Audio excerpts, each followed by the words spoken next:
Have you ever noticed how, after a particularly brutal week at the office, the person you love most in the world suddenly feels like just another task on your to-do list? You get home, you see them, and instead of that spark of connection, you just feel this overwhelming urge to crawl into a dark room and stare at a wall in total silence. It's a universal experience, and honestly, it's one of the most frustrating parts of modern life. We tend to blame our relationships. We think maybe we're drifting apart, or maybe the honeymoon phase is just over. But more often than not, the culprit isn't a lack of love. It's a chemical takeover. We are talking about cortisol, the primary stress hormone, and its absolute devastating ability to dismantle attraction and intimacy from the inside out. It's wild to think that a hormone designed to keep us alive is the same thing that might be killing our romantic lives. We usually hear about cortisol in the context of fight or flight, like running away from a predator, but we aren't running from tigers anymore. We're running from back-to-back Zoom calls and a never-ending inbox. How does that biological survival mechanism translate into, I don't want to be touched right now? Think of your body as a high-performance machine with a limited power supply. When your brain perceives a threat, even if that threat is just a passive-aggressive email from your boss, it enters survival mode. In survival mode, the body prioritizes non-negotiables: your heart rate, your lungs, and your muscle tension. Anything that isn't essential for immediate survival gets throttled. And guess what sits at the very top of the non-essential list in a crisis? Reproduction and social bonding. So essentially the body thinks, I can't afford to fall in love or be intimate right now because I might be dead in 10 minutes. Exactly. It's an evolutionary trade-off. From a biological standpoint, libido is a luxury. When cortisol levels are chronically high, the body suppresses the production of sex hormones like testosterone and estrogen. It's like the body is turning off the lights in the guest rooms to keep the heater running in the basement. You're physically incapable of feeling that spark because your internal chemistry has been rerouted. That explains the physical side, the libido suppression part. But there's also this emotional wall that seems to go up. I've heard it described as emotional exhaustion, where you just don't have the bandwidth for another person's feelings. Is that cortisol related too, or is that just mental burnout? They are two sides of the same coin. High cortisol doesn't just affect your organs, it changes how your brain processes information. When you're stressed, your amygdala, the fear center, is on high alert, while your prefrontal cortex, the part responsible for empathy, patience, and complex reasoning, starts to dim. This is why when you're stressed, a tiny comment from your partner that would usually be funny suddenly feels like a personal attack. You lose your emotional skin. You become reactive instead of receptive. That resonates so much. It's like your fuse gets shorter and shorter until there's no fuse left at all. And it's a vicious cycle, isn't it? Because when you're reactive and snappy, your partner gets stressed, their cortisol spikes, and suddenly you're just two stressed out humans bouncing off each other in a house that's supposed to be a sanctuary. It creates a feedback loop of disconnection. And we have to talk about the physical wear and tear that comes with this, because it affects how we see ourselves, which in turn affects intimacy. Chronic cortisol is a disaster for metabolism. It's famous for promoting visceral fat, the stress belly, and breaking down muscle tissue. So, not only do you feel emotionally distant, but you might also start feeling uncomfortable in your own skin. It's hard to feel attractive or seek out intimacy when you feel sluggish, bloated, and physically depleted. It's like a triple threat. You're too tired to care, your hormones are suppressed so you don't feel the urge, and your self-image is taking a hit because your metabolism is a mess. And then there's the sleep factor. I know I'm a nightmare to be around when I haven't slept, but I didn't realize cortisol played such a specific role in sabotaging our rest. This is where it gets really cruel. Cortisol and melatonin, the sleep hormone, are on a seesaw. When one is up, the other should be down. Normally, cortisol should spike in the morning to wake you up and drop at night. But when you're chronically stressed, your cortisol stays elevated in the evening. This is that tired but wired feeling. You're exhausted.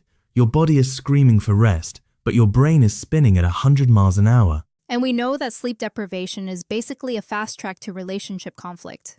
Absolutely. Sleep deprivation mimics the effects of being intoxicated in terms of cognitive impairment. You lose your ability to read your partner's facial expressions correctly. You might see a neutral face as an angry one. So, between the lack of sleep, the metabolic shift, and the hormonal suppression, cortisol effectively builds a fortress around you that keeps intimacy out. It's not that the love is gone, it's that the biological hardware required to express that love is malfunctioning. So if we're living in this high cortisol world, how do we actually fight back? It's not like we can all just quit our jobs and move to a beach. Is there a way to protect a relationship from this chemical onslaught? It starts with acknowledging that this is a physiological battle, not just a personality issue. When couples realize that the enemy is the stress response and not each other, the dynamic shifts. One of the most effective ways to lower cortisol is actually through the very thing it tries to prevent: physical touch. But not necessarily sexual touch that can feel like too much pressure when you're stressed. I'm talking about low-stakes touch. A 20-second hug, for example, has been shown to trigger oxytocin, which is the direct antagonist to cortisol. A 20-second hug. That sounds so simple, yet I bet most people don't do it. We usually do the 2-second pat on the back as we're rushing out the door. Exactly. That sustained contact signals to the nervous system that the predator is gone and it's safe to come out of survival mode. It's like a manual override for your hormones. Another big one is changing how we communicate about our stress. Instead of coming home and dumping the stress on your partner, you have to find a way to vent with them. I like that distinction. It's the difference between "you're annoying me because I'm stressed" and "I'm stressed, can we just sit together for a minute?" Right. It's moving from being adversaries in stress to being partners against the world, but we also have to address the lifestyle factors. You can't biohack your way out of a life that is fundamentally unsustainable. If you're caffeinating all day to mask your exhaustion and then using alcohol at night to wind down, you're just pouring gasoline on the cortisol fire. Alcohol, in particular, might feel like it relaxes you, but it actually spikes cortisol levels later in the night and ruins your sleep quality, which brings us right back to the beginning of the cycle. It's a sobering thought, pun intended. We're essentially using these quick fixes that actually deepen the biological divide between us and our partners. It makes me wonder about the long-term cost. If we stay in this high cortisol state for years, what does that do to the narrative of a relationship? That's the deepest danger. If you stay in survival mode for too long, you stop associating your partner with comfort and start associating them with the burden of your life. The brain is a pattern recognition machine.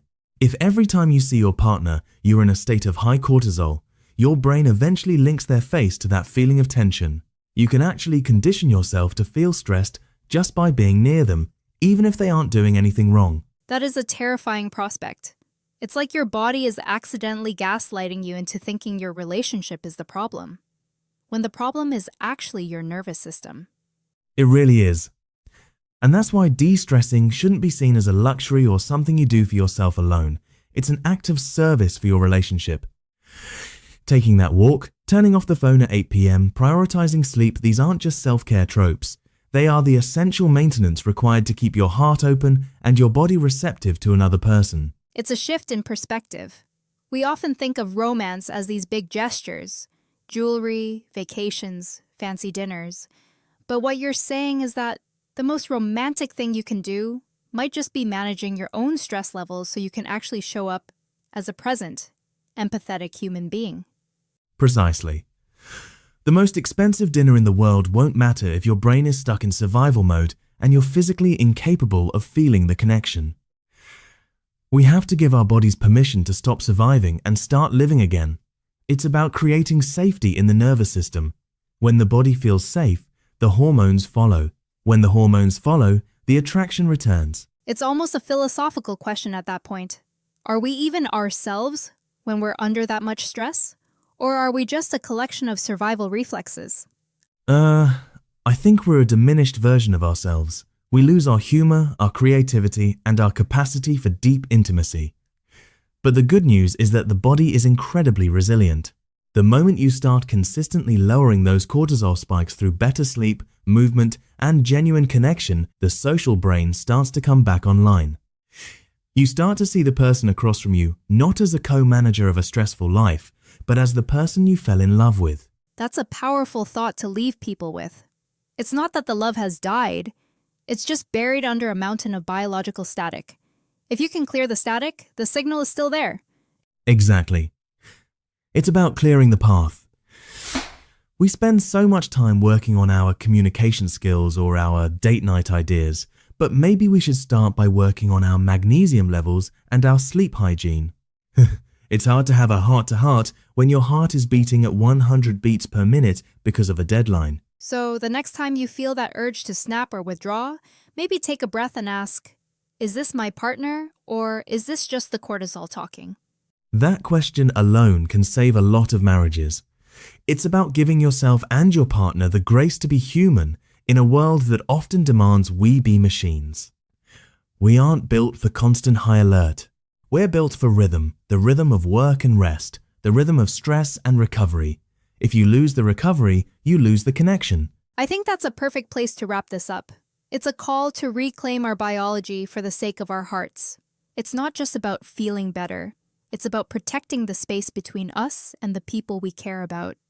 And that's a goal worth every bit of effort. It's about moving from a state of threat to a state of connection. And that's where the best parts of life happen. Thanks for diving so deep into this with me. It's certainly given me a lot to think about before I check my email tonight. Just remember, the email can wait, but your nervous system and your partner shouldn't have to. A great reminder for all of us. Let's try to find that 20-second hug today and see what happens to the chemistry. Until next time.